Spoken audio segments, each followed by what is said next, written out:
আজকে আমি বিকেলের নাস্তার জন্য ঝটপটভাবে একদম মুচমুচে আলুর পাকোড়া তৈরি করে দেখাবো।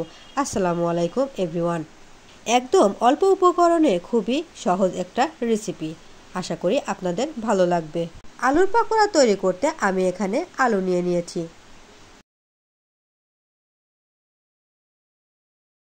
আলুগুলো ছিলে ধুয়ে পরিষ্কার করে একটি গ্রেডারের সাহায্যে গ্রেড করে নিয়েছি। এই গ্রেড করা আলুগুলোকে আমি ৩-৪ বার করে পরিষ্কার পানি দিয়ে ধুয়ে নিয়েছি। এই আলুর পাকোড়া তৈরি করার জন্য আমি আলুর ভিতরে অনেকগুলো মশলা অ্যাড করব। চলুন দেখে নেওয়া যাক কি কি মশলা দিই। আমি এখানে দিয়ে দিচ্ছি পেঁয়াজ কুচি, মরিচ কুচি, লবণ, জিরে গুঁড়া, ধনে গুঁড়া, হলুদের গুঁড়া এবং মরিচের গুঁড়া। আরও এতে দিয়ে দিচ্ছি ময়দা এবং চাউলের গুঁড়া। আমি সবগুলো উপকরণকে ভালো করে আলুর সঙ্গে মিশিয়ে নিচ্ছি।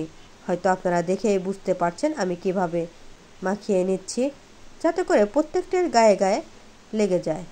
আমার মাখানো হয়ে গেছে, দেখতেই পাচ্ছেন। আমি একটা পাকোড়ার শেপ দিয়ে দিচ্ছি। এবার আমি চুলায় প্যান বসিয়ে দিচ্ছি। এখানে পর্যাপ্ত পরিমাণ তেল দিয়ে দিয়েছি এবং একটা করে করে পাকোড়ার শেপ দিয়ে তেলে ছেড়ে দিচ্ছি।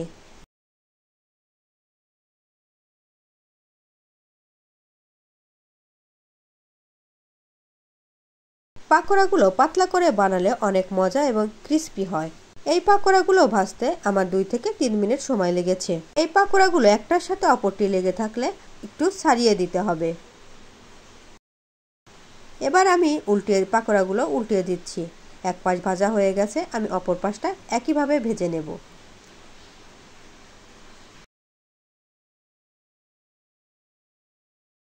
এই পাকোড়াগুলো খেতে অনেক মজা, আর যদি হয় সেটা গল্পের আড্ডায়, তাহলে তো কোনো কথাই নাই।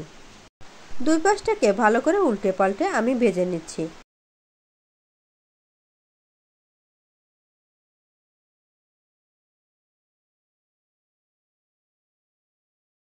এ পর্যায়ে আমার ভাজাটা হয়ে গেছে। হয়তো দেখেই বুঝতে পারছেন কালারটা অনেক সুন্দর আসছে। আশা করি আমার ভিডিওটা আপনাদের ভালো লেগেছে। যদি ভালো লেগে থাকে আমাকে কমেন্টে জানাবেন প্লিজ। পরবর্তী ভিডিও দেখার জন্য আমন্ত্রণ রইল। আপনার মূল্যবান কমেন্টটি আমাকে কাজ করার উৎসাহ যোগায়, তাই আমি আপনাদের একটা মূল্যবান কমেন্টের আশায় থাকি। আশা করি আপনারা কমেন্টের মাধ্যমে আমাকে জানাবেন আমার এই ভিডিওটা কেমন লাগলো। সবাই ভালো থাকবেন, সুস্থ থাকবেন। আল্লাহ হাফেজ।